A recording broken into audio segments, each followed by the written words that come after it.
ሚሊዮን ፐርሰንት እርግጠኛ ነኝ ኢትዮጵያ ተዘግታ አትኖርም። ማንም ፈለገም አልፈለገም አትኖርም። እና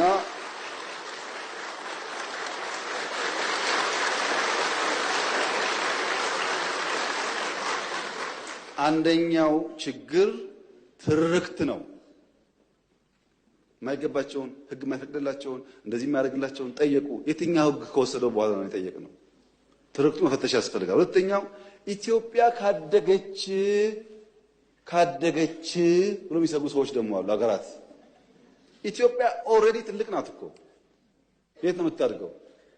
በአፍሪካ ሁለተኛው ትልቁ ፖፑሌሽን እኮ ናት። በዓለም እኮ 10ኛዋ ናት። ትልቅ ናት። በነገራችን ላይ በየአመቱ ኢትዮጵያ 3 ሚሊዮን ሰው ገደማ ትጨምራለች። በየአመቱ አንዳንድ ኤርትራ ትጨምራለች። በየአመቱ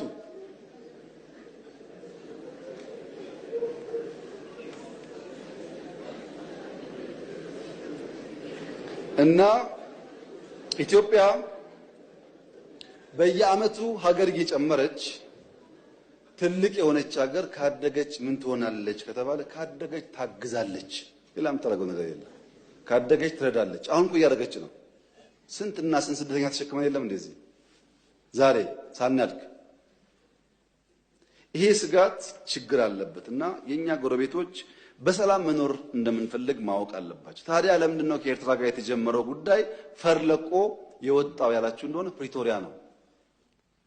በወደቡም ስንለምን ነበር፣ በልማቱም ስንለምን ነበር፣ ስንለማመጥ ነበር፣ በጣም ስንለምን ነበር። ከዛ ይሄ ነገር ይሆናል ብለን ግን ፕሪቶሪያ ስንፈራረም ትክክል አይደለም፣ ለምን ይቆማል?